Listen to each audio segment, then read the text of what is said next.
pertanyaan untuk trimester 1 ini. Terima kasih banyak untuk teman-teman semuanya sudah banyak yang menanyakan ya.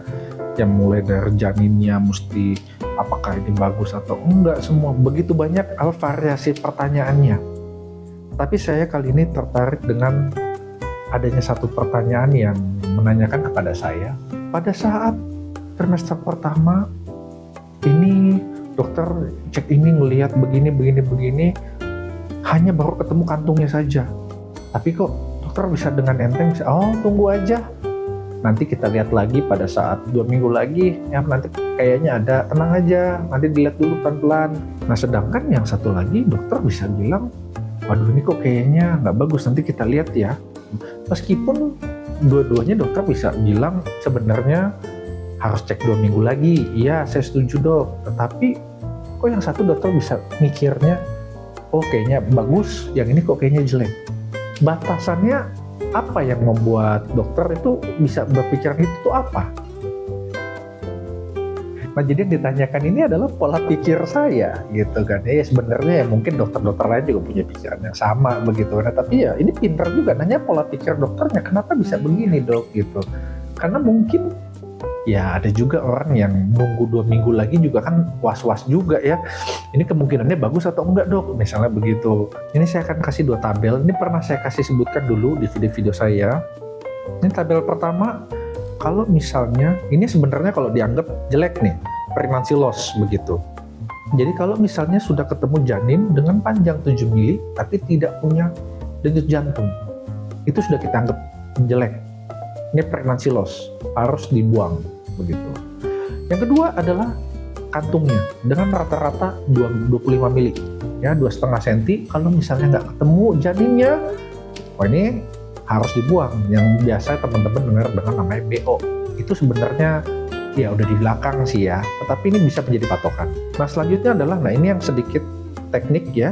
Kalau misalnya sudah ketemu kantung tapi belum ketemu kuning telurnya, itu biasanya dalam waktu 14 minggu harus ketemu janin. Nah sedangkan kalau misalnya sudah ketemu kuning telurnya ya 11 hari itu sudah harus ketemu janin dengan detak jantung. Nah sekarang di sini ada satu tabel, kapan sih normalnya kita bisa melihat kantung janin dan ataupun janinnya. Kantungnya aja kan tentu terbentuk duluan. Nah di sini ukurannya tuh paling awal tuh 3 mili tuh, berarti dalam waktu 32 hari, 4,6 minggu. 32 hari berarti ya 4,6 minggu, 28 minggu, 28 kan 4 minggu, jadi 4 minggu 4 hari. Itu sudah kelihatannya dengan ukuran 3 mili. 3 mili ingat teman-teman ya. Lalu yang kedua, kapan sih ketemunya janin? Harusnya tuh kapan? Itu adalah 40 hari, berarti 5,7 minggu ya. Berarti 5 minggu 5 hari. Itu sudah ketemu janinnya dengan ukuran 0,2. Nah sekarang ini permasalahannya adalah untuk mengetahui semua ini dengan ukuran yang kecil-kecil semacam ini, kita harus pakai alat yang semacam ini. Ini alat-alat yang cukup oke gitu kan ya. Ya kalau cuma ya alat USG itu cukup mahal ya teman-teman ya. Yang paling murahnya aja tuh 50-an juta atau 40 yang bisa ditenteng-tenteng, itu tuh menurut saya jelek ya. Yang 50-60 juta itu tuh aduh, susah ngelihatnya, resolusinya nggak begitu gimana ya. Ini aja menurut saya yang ratusan juta, ini mungkin kepala 6 ya. Menurut saya masih biasa-biasa aja. Makanya saya lagi nabung nih untuk beli yang itu yang 3 kali lebih bagus gitu. Doain ya teman-teman ya, gitu, doain lah. Nah sekarang contoh misalnya, logika berpikir begini. Kalau misalnya teman-teman udah ketemu misalnya, oh dok saya dari haidnya 40 hari misalnya, nah ada 40, sudah ketemu dok detak janinnya, kantungnya ada, janinnya ada, tapi detaknya nggak ketemu. Masuk akal nggak? Di sini detak janinnya masih belum ketemu, masih 2 mili. Tenang aja di sini teman-teman, karena ingat batasan yang sebelumnya tadi. Kalau misalnya sudah 7 mili nggak ketemu detak jantung, itu baru kita anggap itu berbahaya. Mungkin saja ini masih terlalu kecil, tetapi untuk ukuran 2-3 mili ya teman-teman, dengan goyang detak jantungnya itu, alat yang semacam ini aja udah bisa kelihatan kok. Ya, nah kalau misalnya di sini teman-teman menggunakan alat yang biasa Bu Bidan suka pegang atau gimana, apalagi yang lama begitu kan ya, itu hal yang biasa kalau misalnya teman-teman belum kelihatan detak jantungnya. Apa mungkin kantongnya aja yang ukurannya Bapak nih 40 10 1 cm ini tuh mungkin belum kelihatan, masih kayak apa tuh, remang-remang, layar masih jelek. Jadi yang pertama ini adalah memang terlalu cepat kalau misalnya nggak kelihatan begitu kan ya, karena kita kecepatan USG. Yang kedua adalah menggunakan USG yang perut, abdominal, udah lewat perut begitu USG-nya nggak begitu bagus lagi. Itu biasa, kadang-kadang oh ini masih ya, oh ada ya dok kayak titik-titik begini, udah tenang aja, tungguin aja, kan sesuai. Meskipun masih titik atau kayak gimana, dok janinnya kok kayak titik gitu ya, ada ya, tapi ukurannya 40 minggu ya masih 2 mili, sesuai lah, tenang aja, tunggu lagi nanti 2 minggu. Nah itu yang contoh pertama. Nah sekarang contoh kedua, dok saya sudah telat 5 hari misalnya, ya misalnya 28 tambah 28, misalnya anggap aja siklus kita tuh normal ya, 28 tambah 5 hari berarti 33, di sini 32, kantungnya udah kelihatan dok, tapi belum ada detak janinnya, belum ada dok misalnya. Lah ini kan udah kelihatan di sini teman-teman, ini kelihatannya aja 38 hari, itu 40 hari ya kan, yang 38 hari aja itu masih belum ada janinnya, berarti itu teman-teman gak usah pusingkan, ini dalam posisi yang wajar.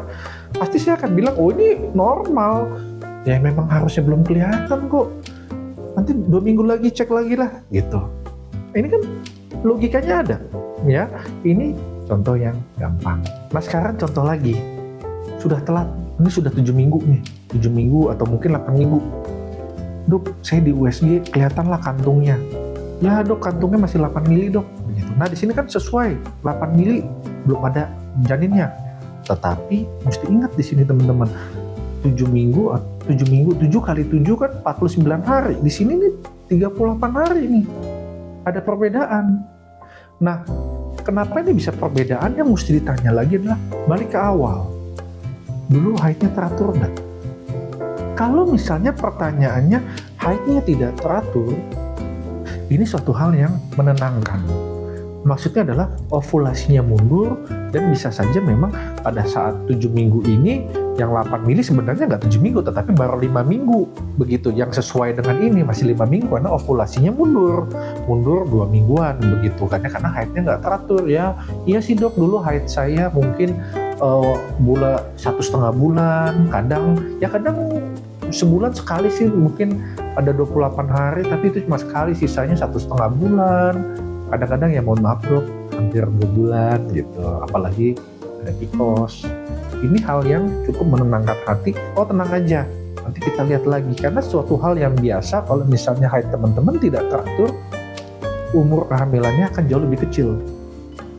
Misalnya dari 8 minggu kok jadi 5 minggu dok ya diukur dari sini gitu ya. Tetapi hal ini akan menjadi tidak bagus kalau jawaban teman-teman itu dulu haid saya teratur dok, selalu tanggal 1, kalau nggak tanggal 1 tanggal 2, kalau nggak maju lagi tanggal 1, kalau nggak tanggal 4 tanggal 2 tanggal 1, segitu aja dok. Nah ini hal yang nggak bagus kalau begini, karena pada saat haid teman-teman teratur, apalagi 6 bulan terakhir, kemungkinan ovulasi yang saat ini juga itu adalah teratur. Dan pada saat 7 minggu, nah kalau di sini 7 minggu, ini adalah misalnya 7 minggu, tuh 49 hari, itu sudah harus kantungnya ada 2 cm dengan ada janinnya 1 cm. Tetapi di sini ukuran teman-teman tadi yang sebetulnya mungkin baru 8 mili. Bisa saja di sini sebenarnya sudah perkembangannya mulai terhambat. Sayangnya belum ada bukti, kan kita baru ngecek minggu ke-7 ini, baru 1. Kalau dokter-dokter lain pasti akan nanti 2 minggu lagi. Ya karena memang patokannya semacam itu, karena kita tidak ada bukti yang minggu kelima USG-nya kayak apa. Misalnya kita minggu kelima kita USG, bisa saja memang minggu kelima misalnya yang sudah seharusnya nih minggu kelima itu ada kantungnya 6 mili, mungkin baru 3 mili ataupun baru 2 mili. Perkembangannya sebenarnya sudah terhambat dari awal, tetapi belum ada bukti, makanya baru akan di USG lagi setelah 2 minggu kemudian.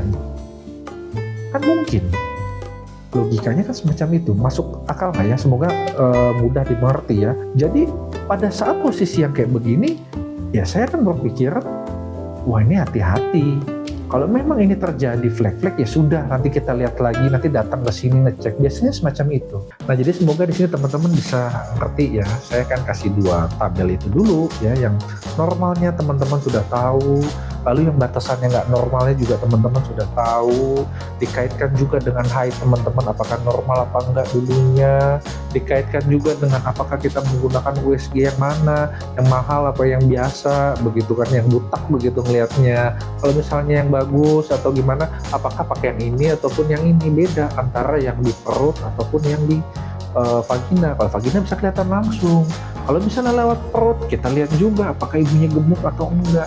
Sebenarnya logika-logika semacam itulah yang nanti bisa membuat kita berpikiran itu, oh ini kayaknya bagus, oh ini kayaknya enggak, oh ini sesuai, oh ini tidak.